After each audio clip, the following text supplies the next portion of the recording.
Hello YouTube. Okay, we are going to do a craft video today, but we're going to make it a little bit different because we're all in the middle of the 2020 coronavirus lockdown. If you're watching this from the future, hey, remember the good old days of all being locked in our houses. Okay, so we're going to do a craft that I've done specifically during this time because it requires little to no equipment.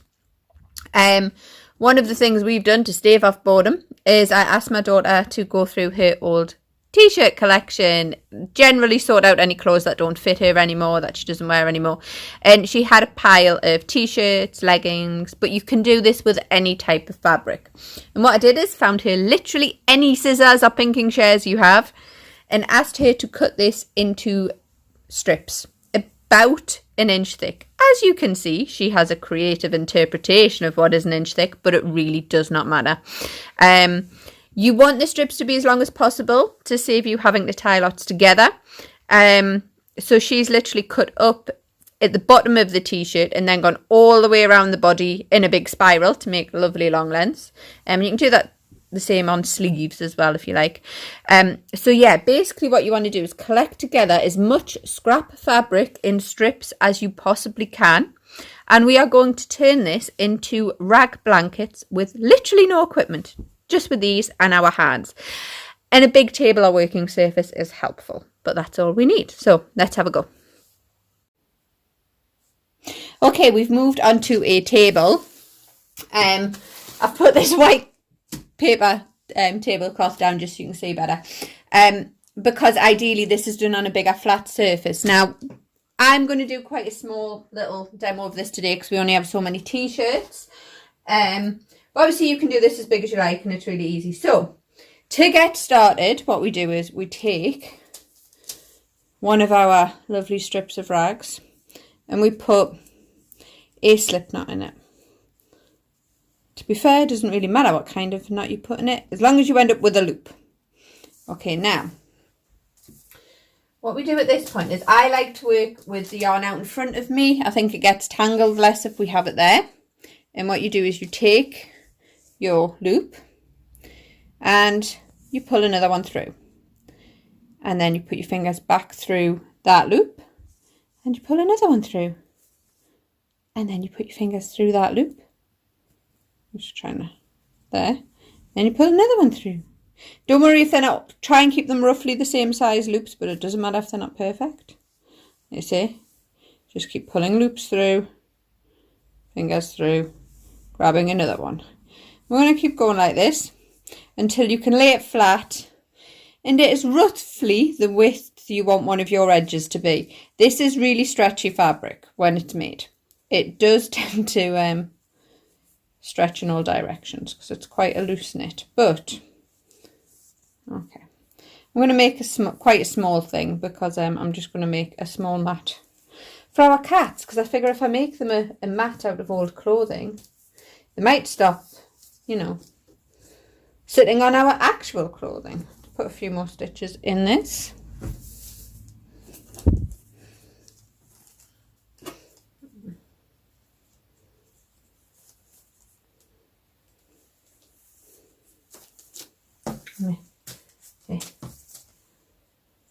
Okay, I'm thinking that's about as long as I want to go.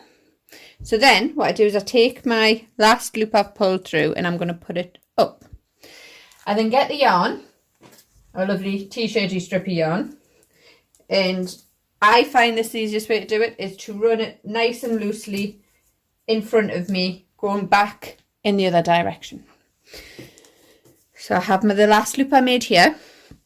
What I then do is I make sure all of the little loops are pointed up nicely like this. So I lay them out so you've got a nice run of loops. This is the last one we made. And then I'm going to come back this way and I'm going to go to the next loop next to that. And I'm going to, if you want to hold the first one, you can just pop your finger through it. But then we're basically going into the next loop along and pulling the yarn through. And then we're bringing we're going to the next loop and bringing our yarn through. And we're going to do this all the way along the line until we get to the other end. And we just keep them going through, pulling the yarn up and laying them down. The first few rows of this are actually the most difficult. Once you get the first few rows in, it becomes a lot easier.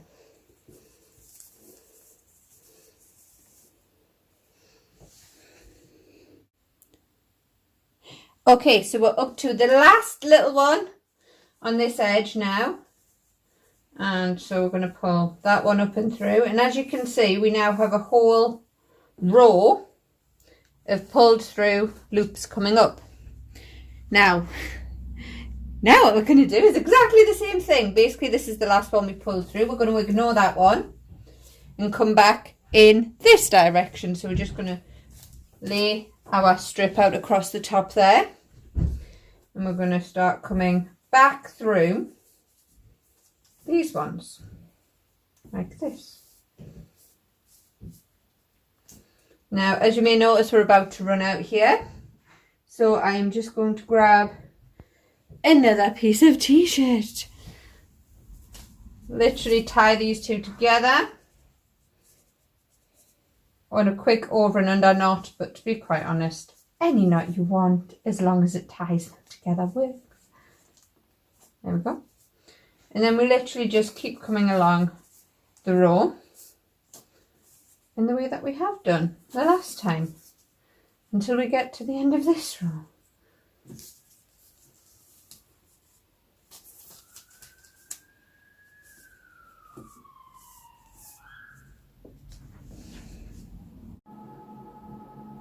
Okay, so we are now at our last loop again. So once again, pull one through. Now get it's the same thing, and this happens every time. You'll see the very basic pattern of how easy this is now. But what I would say is every time you get to the end of a row, your last loop, you don't pull it through twice, okay? So you pull it through once and then you go to the next one to come back, and you do that on every row. So the end one, you go through and then you come back. You don't go through and then go through again to start another row, okay? So we go through once and then we start coming back again, yeah? Now this is basically it. You literally just keep going backwards and forwards until your piece is as big as you want it to be, or you run out of t-shirt yarn, one or the other. So yeah, just keep going back and forwards until it's as big as you want it to be, or until you're running out of yarn, not until you've totally run out, because we do need to cast off. So you keep going with that, and once you're at that point, restart the video and we'll cast off and finish the piece. Okay, so we've now kind of run out of t-shirt yarn, as you can see. I've only got a little bit left, but basically stop when you get to the end of a row and you know you haven't got enough to do another one, or until it's as big as you want it to be. Okay, and now at this point we're going to do what we call a cast off and finish the piece off. Okay, so we've come to the not the end of the work that it finished with. It finished up at that end. That's where the taily bit of yarn is. We're down here at the other end of our loops, and all we do now is we take the first one and then we take the one next to it and we pass it through, and then the one next to that we pass through, and the one, and we just keep going all the way along till the end of the row.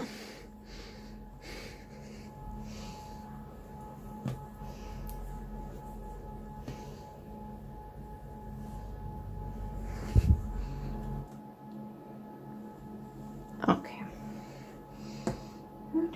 It may feel as if the stitches are getting quite tight and they're pulling, but don't worry about that. The tension will even itself out. Just keep going. Make sure you don't miss any.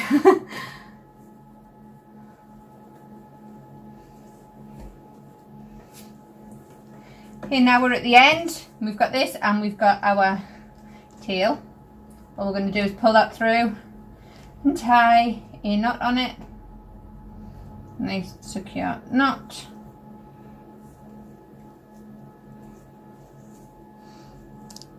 I'm going to double it to make sure it's not going anywhere. And I'm going to trim the end. And there we go, we are done. Okay, I'm not sure how to show this off really. I might have to go and put it on a bed or something. Because for all this was quite a small one. It's quite big. Yeah, and as you can see, you get a very kind of loose knit, very elasticy kind of fabric from this. However, it is incredibly warm. If you want to make it smaller, you literally just pull through shorter loops. Just pull through smaller loops and it will work perfectly well. But this is a really good way of making big chunky blankets to go over the tops of beds. It's a really good way of, yeah, these are incredibly warm as well. Actually, you wouldn't think it because you're like, well, it's really loose, there's loads, but they are incredibly warm. They're very heavy, but it's a good way to use up your leftover fabric and make some nice rag blankets, basically, while you're on lockdown with absolutely no equipment needed.